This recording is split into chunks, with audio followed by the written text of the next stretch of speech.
Ladies and gentlemen, welcome back to the Crypto News Podcast. It's your host, Matt Zahab, and we are buzzing as always. Happy New Year, folks. Let's all have the happiest, healthiest, and wealthiest year yet with crypto. Hopefully doing what it's supposed to do. It could be an absolute banger. Couple housekeeping notes. First and foremost, for the viewers, yes, I am whiter than Casper the Ghost right now. Usually I'm in a relatively sunny spot. I've been in Toronto for, I think, 9 days or 8 days, and I've seen the sun once, and that's why I'm looking like Casper the Ghost. I need to be where Jason is, our incredible guest in sunny Cali, and get some sun. But I'm heading to Mexico in a couple days and pumped for that. And secondly, yes, I am flowless right now. Had to get a haircut. It's looking like a little bit of a military cut, but the curly locks are gone. Enough about me, and time to get into it. Started the show today. Been waiting a while to get this lad on. We finally got him on. Jason Lee, co-founder of Solayer Labs, where he leads research and engineering. You guys have probably already heard of these guys, but they are the company behind the pioneering restaking protocol Solayer, built natively on the Solana blockchain. And you guys know I'm not a Solana maxi by any means, but I do friggin' love Sol. The company has garnered support from prominent investors, including Polychain Capital, HackVC, Binance Labs, and Big Brain Holdings. Since September 2024, he has represented Solayer. He's been at Solana's Breakpoint, where he introduced SUSD, an innovative interest-bearing stablecoin in collaboration with Open Eden. We also have a Binance collab to talk about. So much cool stuff. And in addition to Solayer, he also founded MPC Vault, a multi-signature crypto wallet for businesses that facilitates over $5 billion in on-chain transactions every week. That is absolute bananas. And last but not least, holds a dual degree in Comp Sci from UC Berkeley and business from the Haas School of Business. Holy shit, Jason, what an intro. Welcome to the show, my friend. How you doing this lovely morning? Yeah, pretty good. How are you doing, Matt? I'm good, man. I saw the sun for the first time today. It is it's pretty crazy and again, we're in Celsius over here in Toronto, but I was talking to a friend this morning and he's like, how's the weather? I'm like, it's actually quite nice. It is -1, feels like -3. You know, it's a little fucked up, pardon my French, when you are saying the weather is nice, when you're referring to, feels like -3 is nice weather. So, and then, where you are, it's probably 25 Celsius, and crazy how the world works. I guess in Celsius, probably 18, 15 degrees right now. Still lovely, Yeah. So it's the same all year round. So this is a really good place to be in. I mean, that's I figured, out how why people love California after a while. I mean, mostly because of the weather, I think. 100%. So cool. Let's jump right. I guess before we get into all the crypto stuff, any 2025 plans for you personally? Maybe just, I feel like this could be a cool way to get the listeners to learn about you a little bit. Normally, yeah, of course, we're going to get right into Solayer and talk about the company and all your plans for the year. But any goals, aspirations, plans for you this year, my friend? Yeah, sure thing. I mean, 2025, I really just want to travel a little bit more. 2024 has been a very busy year. Yeah. I didn't even have time to leave my desk. So a lot of working late at night and, all the way to 4 a.m. in the morning, a lot of team meetings, just being like stuck to my desk all day long. So 2025, hopefully we're completing some of the milestones that we wanted to achieve and we set for ourselves. And so want to travel a little bit more and see more people, talk to more people. So that's my main goal for 2025. I love it. Where are you going? Any good spots on the list? You see, I haven't even had the time to plan. So hopefully Europe. I've never been to Europe, so maybe there are some opportunities there, mostly for business travel. I guess there are time for business travel. I don't know on the personal level, but just hopefully I can travel a little bit more. I love it. That's amazing. I just got back from Argentina. I was there for 6 weeks. Highly recommend if you've never been. It has like the mountain ranges like Canada and USA does. It has some of the best food in the world. If you like beef and steak, some of the best steak I've ever had, and some of the nicest people ever. It also, has like a Mexico City, Paris vibe to it. So highly recommend if you've never been to Argentina. But let's get into it here. So many ways to start this. Let's just jump right into Solana before we get into Solayer. Was this a no-brainer for you guys to sort of build and start on Solana from day one and just sort of talk about the crazy growth with Solana last year? I remember back in 2023, Solana was at like friggin' $10 a SOL. Everyone was like, oh, it's done. Sam and FTX fucked us forever. We're never getting back. It's toast. I still had a little bit of SOL back then, and I was, I even thought about selling it at 10. Thank goodness I didn't, but, and then it goes from 10, sort of jumps up. We have meme coin mania at the end of 2023. It rolls into 2024. Now you have really incredible products and services and companies building on Solana like yourself. Walk me through the last sort of 18 months on Sol and why you guys picked Sol as well. Yeah, sure. I want to start by, sort of saying that we actually did a lot of research when we wanted to build restaking of all the chains. And we realized because Solayer started as restaking, and we realized that restaking is first chain agnostic, meaning that if you want to do a restaking project, it doesn't, infrastructure, it doesn't really matter which chain I'm on, because projects, they can choose to integrate with, any chain. Given that a large part of this is off-chain, we're using the chain itself mostly for communication purposes. So we want to look for a chain that has the desirable characteristics, and which are, fast, low fees, because at the end of the day, the applications themselves, not their users, are going to bear the fees most likely. The same thing if you go with EigenLayer. So that's why we're looking for, in terms of the best chain to build. And then Aptos Sway would come into, our evaluation metrics as well. But at the end of the day, we decided on Solana because of the, robust ecosystem support. I think Sway and Aptos are, I would say Sway is a little bit more scalable because they also run on pessimistic concurrency control, just like how Solana does it. So I think in terms of scalability, I would definitely, be leaning more towards Sway and Solana. But Solana has a much bigger ecosystem, and I think the technical stack is much more mature. There's already capital built into, a large amount of capital on the Solana ecosystem, which makes the whole restaking much easier and much more secure, right, in that sense. So that's why we chose SOL. And I think the last 10, 15 months have definitely been very exciting for us and somewhat unexpected because we didn't realize the price can fluctuate so much. I myself is more on the technical side. So seeing how the price fluctuate and our TVL go up as more people put in money, and as the price of a unit SOL goes up as well, there's like a multiplier effect on top of TVL coming in. So I think that's very interesting.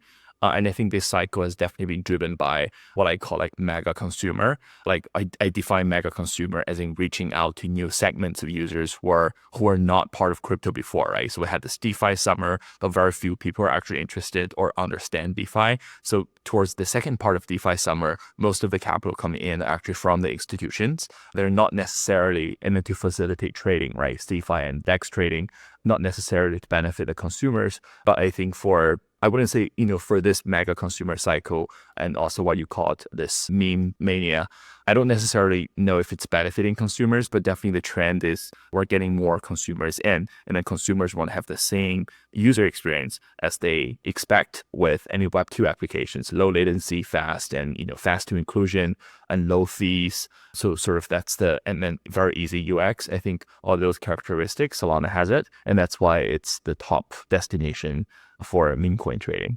Yeah, well said there. I mean, you brought up a bunch of great points there, but just sort of onboarding the masses, like truly nothing has onboarded as many people, at least in the last 18 months, in my opinion, as meme coins. Like, I mean, to actually getting in crypto, having a phantom wallet, having your own hot wallet or cold wallet. I'd say institutional investment was sort of the biggest narrative from last year, 2024, strictly because of just how many people, bought into the ETFs, whether it was IBIT or whichever one you want to talk about. But again, those people aren't really, it's tough to explain, Jason, but you know what I mean? It's like they're in crypto now, they have exposure, but they're not really in it. They're not in the weeds, in the trenches, for lack of better words, but it was meme coins and it definitely was SOL. And there's a reason why SOL ripped so hard. But let's jump into Solayer here. Restaking, something that's, again, we've had a couple incredible guests on the show that talk about restaking. Just to start off with this, give our listeners a quick sort of elevator pitch, TLDR, on Solayer, and then jump into restaking if you don't mind, and just sort of explain the difference with that and staking, what exactly that is. Yeah, absolutely. So I want to break down restaking, the word, a little bit. So we all know staking, which is if you're on the POS chain, you want to stake your asset to the validators, and the validators have that stake. Therefore, they can prove to the network that they're part of it, and they can do some work and get a POS inflation rewards, right? Different chains have different inflation rewards, and restaking is reusing the assets in additional ways than what I just described. So with Solayer, restaking can happen in two ways. So first is endo AVS. The full name is endogenous AVS. So what that does is that we transform the staked SOL into different versions. So you see BitGet SOL and different, SO and Sonic SOL. And they're actually the same thing, but we transform that into different formats, and we provision stake-weighted quality of service on the validator level. So stake-weighted quality of service is a way for validator itself to broadcast transactions on chains like Solana. Transaction broadcasting and transaction lending are actually, some of the biggest issues. And if you have more stake, your validator would have more voting power, would have more say in, pushing the transaction to the active leader of the fleet. which is actually building the block. So you want to have more stake, and how do you make all the system work? And that's where Solayer comes in to help, where if you have such an, this Endo AVS token or Endo AVS LSD, we'll be able to provision stake with a qualitative service to help you accelerate user transactions. In addition to that, because they're actually the same token, so there is a thing called super liquidity. So no matter whether you hold token A or token B, they actually have the same yield. And in addition to that, their DeFi pool, their DeFi liquidity are actually shared. So no matter which token you want to swap, the liquidity is always going to be the total liquidity across all the pools, as opposed to just one liquidity. So that's something that people care about a lot, because you want to be able to swap tokens with the lowest slippage in DeFi. Exactly. So yeah. that's sort of the design there, and therefore restaking, because it helps with projects transaction lending. So we started Solayer with a mission to scale Solana and scale SVM, and so that's part of the first thing that we did. And the second thing that we're doing is called exogenous AVS. We have the infrastructure built. So what that means is that we're securing external applications that are not native on Solana. By that, you can think about EigenLayer securing these LT rollups and everything. So that's the framework for doing so. And you put in your SOL, as a security bond for some other services, and they're validating more services, which are giving rewards back to you. So sort of that's how it works, right? But because folks have already known about EigenLayer and their architecture, so it's the same thing, but much faster, because the underlying chain makes it much faster. Exactly. And is more performant. But we're not choosing, so in terms of the marketplace design for XO AVS, we're not trying to build a marketplace from day one. I think EigenLayer is doing that with Ethereum. We think it's much better if we have a dedicated vertical that we just go deep into. We know where there's enough yield, where there's enough security that we can provide based on what we have, without waiting for the marketplace to come up, right? I think for EigenLayer, they're still trying to wait for the perfect marketplace and market dynamics to set in. So we just choose to do one ourselves, which is the Solayer chain. And the chain itself is also designed just to scale Solana in a way that no L2s will ever be able to provide that sort of a seamless user experience, which I'll talk about later. Yeah, very well said there. Can you walk me through some of the, different staking opportunities? And again, you guys have really been pushing the boundaries. I mean, big into RWAs. In particular, which I think is very powerful, is just US Treasury bills, T-bills.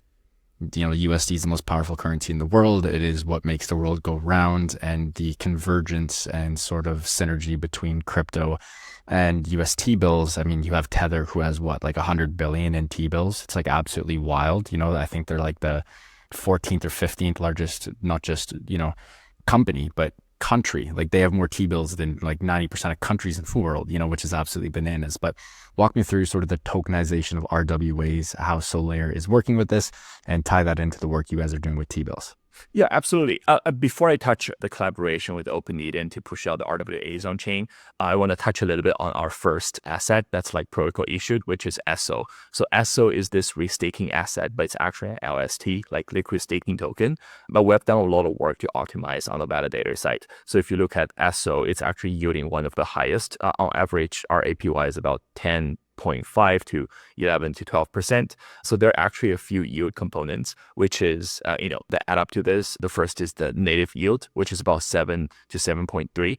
As long as you have your SOL there, like the validator is working and voting, you'll be able to have that inflation rate, which is from Solana itself. And then you have block rewards. That's where we have done a lot of work to actually optimize the block reward, and we give everything back to folks. So that's like another 2.something%. And then of course, there's also MEV sort of a boost, because we run Jito validators, we take bundles as well. So we get all the fees and we share that back as well. So that add up together, it's about 10 to 11% at the moment. So I think that's one of the highest yielding LSTs without, almost without risk, because Solana doesn't really have this risk, right, turned on. So that's one yield bearing product. And we realized that some people don't really want to be able to have risk taking capital, which is to put their, as collaterals to restaking when it actually goes live with projects, just they don't want to have their SOL locked for too long, right? Because Solana unbonding period is only 2 days. And then for LST, you have liquidity. But what if they want to have something that's more stable? So that's sort of the motivation of introducing SUSD. And SUSD is done in collaboration with OpenEden. There are so many RWA providers in the future. I hear people tokenizing all sorts of things, right? Like real estate project, oil refineries, and farmland and farm themselves. Yeah. So there are different kinds of ways of doing it. And Solayer doesn't really want to get into each and every the whole. If you look at the whole range of services that's needed for RWAs, there's like a lot more than what we're doing here. So we found the sweet spot of being a request for quote sort of mechanism. Basically, what we do is that we've built a protocol that's sort of like an order book, but it doesn't show all the quotes because we're not secondary market trading. We only have one quote, which is it's like an OTC desk almost. Yeah, it's almost like an OTC desk. Gotcha. Protocol. And we don't touch the user money, but there are market makers behind the scene facilitating the trading. And we're actually just a quote protocol. And that also converts everything into a wrap token.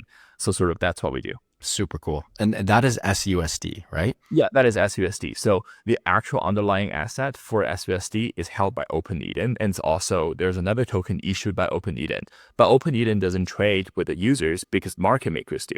So OpenEden issues the primary tokens on chain, and then they trade it with market makers. The market makers would then trade with the users on the secondary market. So sort of that's how we get the circulation to come up. And then Solayer is facilitating the quote and then the wrapping of the tokens. So that's what we call by what we mean by request for quote mechanism. I love that. Super cool. Jason, you're on a roll here, mate. We do need to take a quick break and give a huge shout out to the sponsor of the show, that is Prime XBT. When we get back, we're going to keep buzzing on some incredible things like your 1 million TPS, which is absolutely bananas.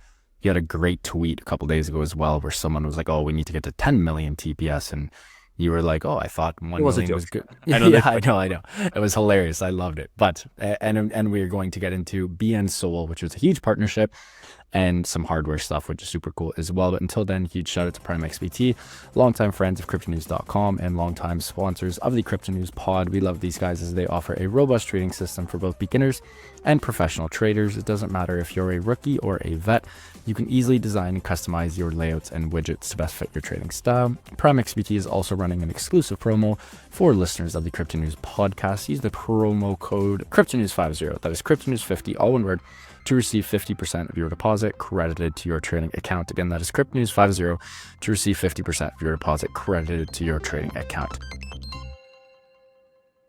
Let's keep buzzing on the coins for a quick second. You guys launched bnSOL earlier this year, and anyone can put two and two together, do the quick math, and when you think and hear of BN, you go straight to Binance. This is a cutting-edge restaking token for Solana holders on the Binance platform, the biggest exchange by a country mile. I forget what the quote was. I covered it in the Crypto News Weekly Roundup a couple of weeks ago. Binance did more volume this year than the next, I think, 13 biggest exchanges combined, which is absolutely insane. I think it was onboarding volume, but regardless, it just goes to show how big Binance is. This was a huge freaking partnership. Tell us a little bit about this, how cool it was working with the team, how you guys locked this up. I'm sure they could have chose, I'm sure there was some competitors. You guys did an RFQ, whatever you want to call it. They did rather to see who got it. You guys got it. Walk me through that whole process and tell us a little bit about it. Yeah, I guess the partnership with bnSOL came not as hard as the initial investment from Binance Labs. Right. So where they did there were some competitors back then, but I think we shipped the fastest because everyone on the team of our experience. We actually don't have a large team. Like we only have like 7-8 people right now with all these product lines. So SUSD was done by a single person. Like I did the architecture a little bit with him. Holy crap. There's also another engineer that does the protocol side of things. So it's actually a very small team. Like we don't believe in expanding the team to a large size to the extent we can't really manage. So sort of that's a different philosophy over there. The initial due diligence by Binance Labs were a lot, right? So they looked at the code, they interviewed everyone, especially on the engineering side, and looked at the design. So I think that was, and they made the decision based on technical merits. That's how it happened. And then, of course, we have the partnership with bnSOL because we're growing, the fastest on Solana as a restaking protocol, and we have the most amount of things built out and pushed to the market. And I think so there's already market validation. So the partnership itself is not as hard as getting things started. That's wild. And just walking through what exactly it does and how, Binance/Sol users can take advantage of this incredible coin. Yeah. So Binance Sol users can also restake Binance Sol to Solayer.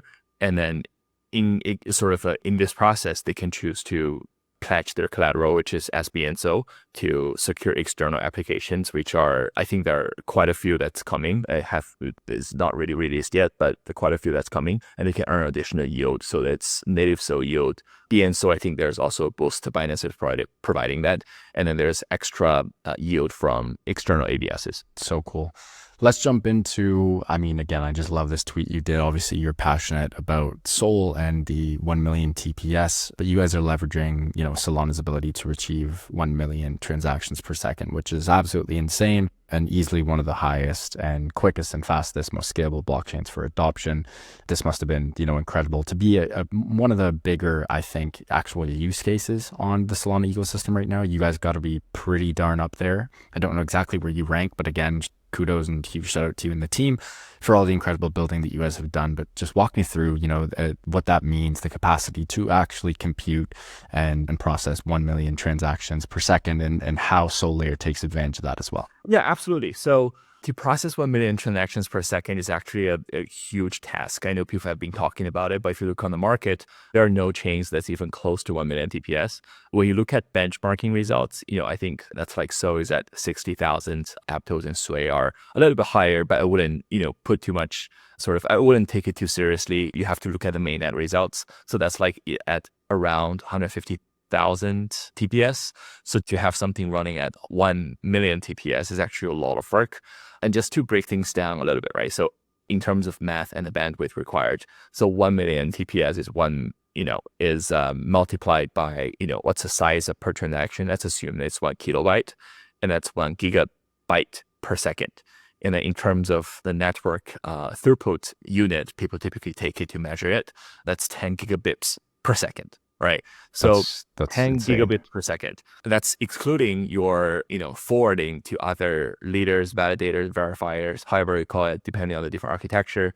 Solana does a factor of, each leader. We're running a validator, right? So we push our transactions to, basically the shred streams to another, I think, 10 other validators. So if you multiply 10 by 10, that's 100 gigabits per second. So that's actually a lot of network throughput just to sort of do the math, right? So it does require a totally different architecture.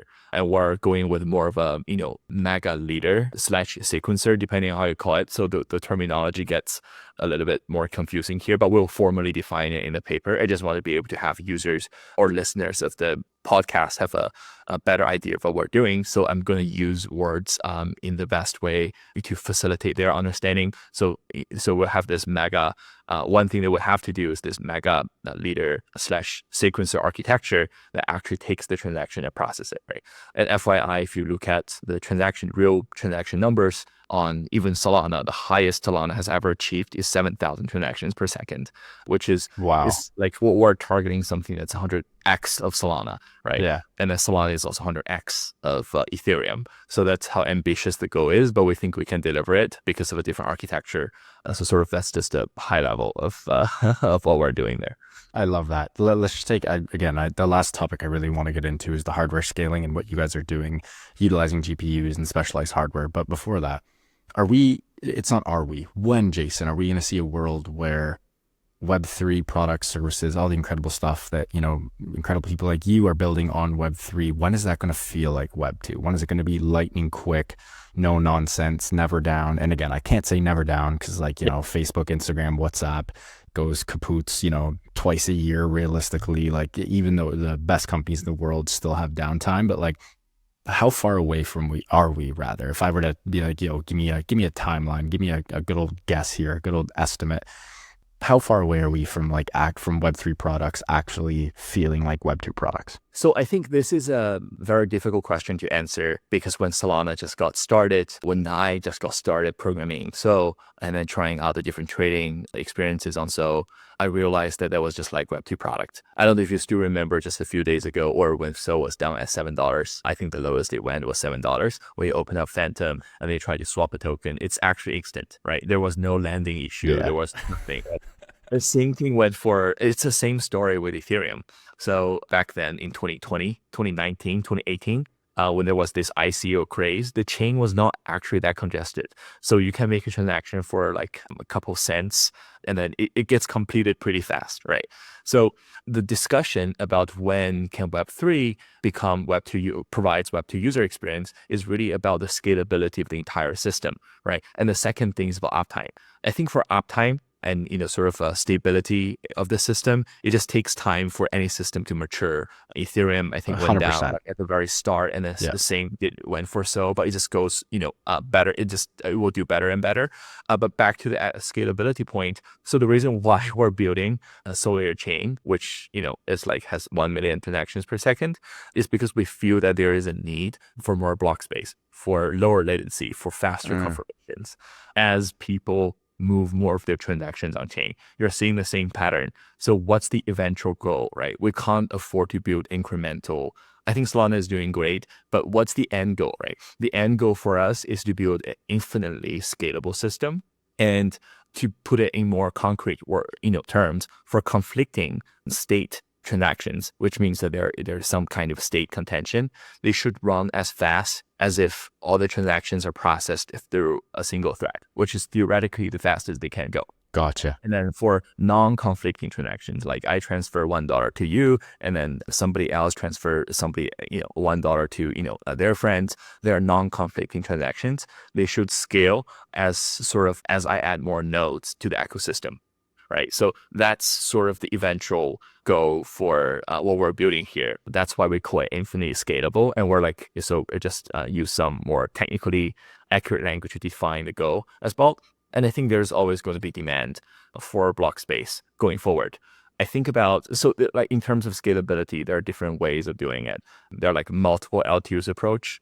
I personally think that is not ideal. The reason is I agree. We're in the same boat here. Yeah, it causes a lot of state fragmentation, and people are saying that apps should own their sovereign workspace, like block space. But if you think about it, that's because the main chain is too expensive. What if you can have an infinitely scalable state, and you can offload your computation to this layer, and everyone does the same thing, and it's still composable? And I think that's the goal that we're trying to achieve here.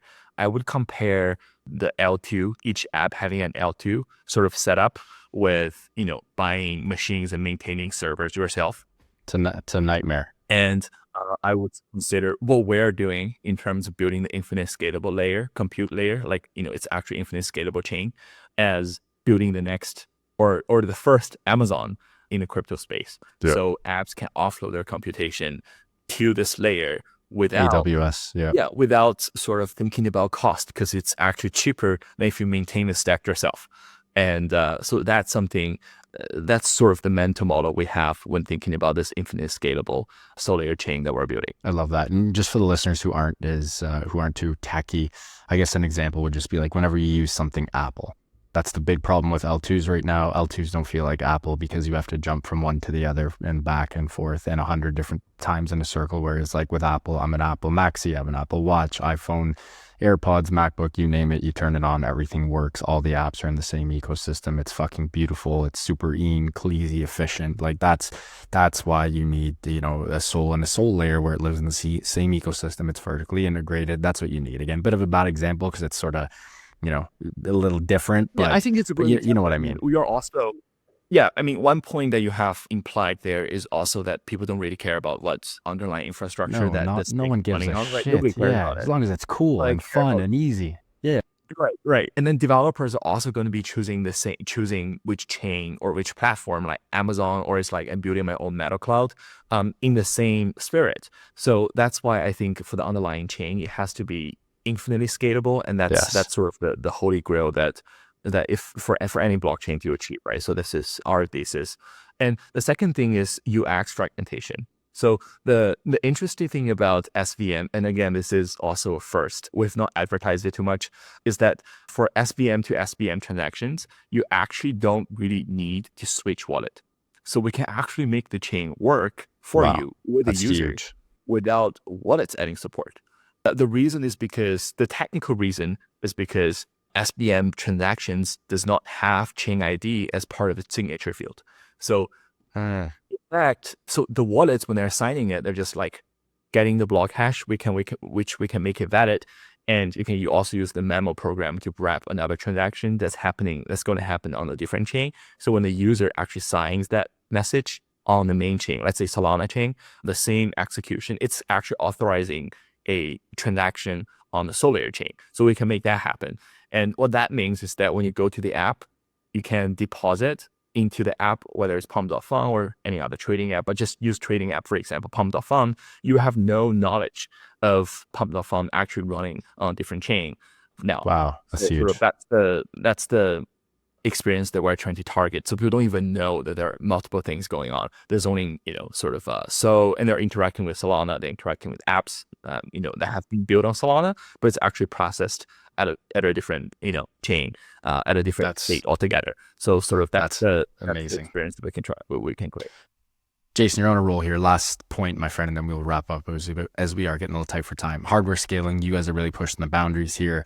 To my knowledge, I don't want to say one of the few chains, because a lot of chains are, but to the best of their abilities, you guys are utilizing the shit out of high performance GPUs and specialized hardware. And I'd love if you could, just tell us a little bit about that, how you guys are working magic there.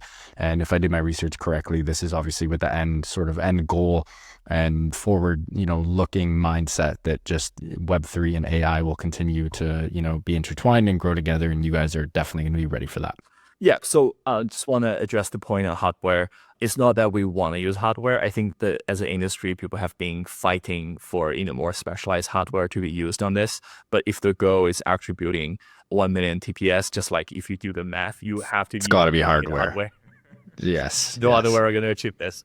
So sort of that's the position they've taken. If you look at everything from like a metrics perspective, everybody's taking a different side of the metrics, and we're definitely very extreme in terms of pushing the TPS, and that necessitates the use of extreme hardware as well.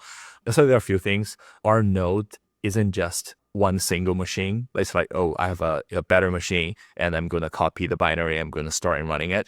For us, it's very different. Our node setup is actually multi-machine. And because of that, we need to communicate across different machines. And how do you reduce the latency for communication? So that's mostly done by InfiniBand. So we're looking at a few per second in terms of communication latency from machine to machine. I will have dedicated switches where the port-to-port latency is also one of the lowest in the entire industry. So sort of that combined is actually entire server rack as a node, as opposed to one single machine as a server node.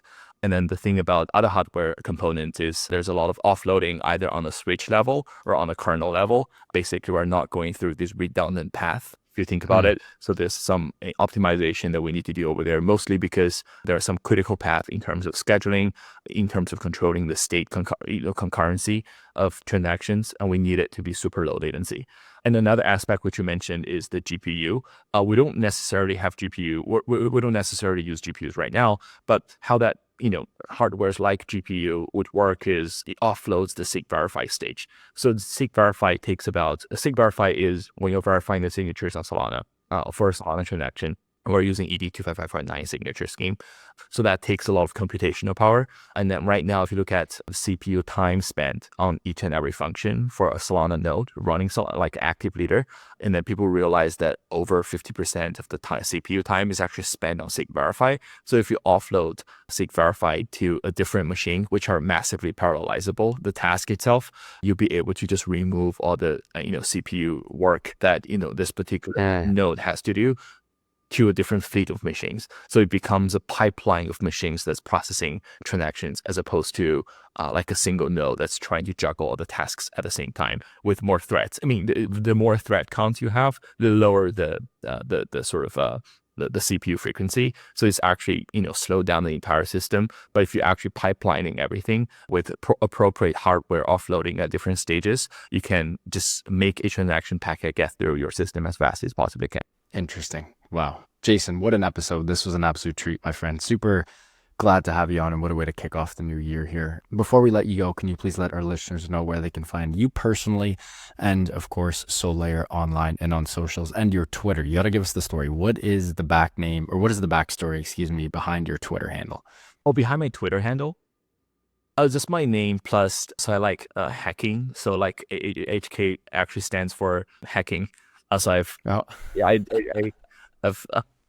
like I love trying it. to like hack into different computers. It was very easy back then when you were running Windows 29, Windows 98, Windows 2000s, XP to some extent. I can actually turn off somebody else's computer when we're in a computer class. And so that was Come on. so I my whole passion with computers started by doing that, because that was super cool. You have some like superpower to influence other people's computer.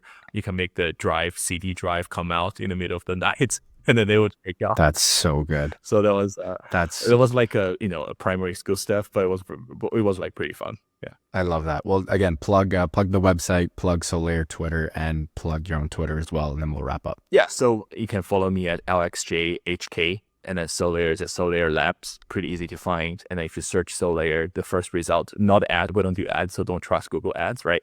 Google ad first is Solayer official website. So Solayer.org. Amazing. Appreciate your time, mate. What an episode. Again, huge shout out to you and the team. Super proud of you guys. You guys are absolutely crushing it, and can't wait to have you on for round 2. Yeah. Thank you, Matt.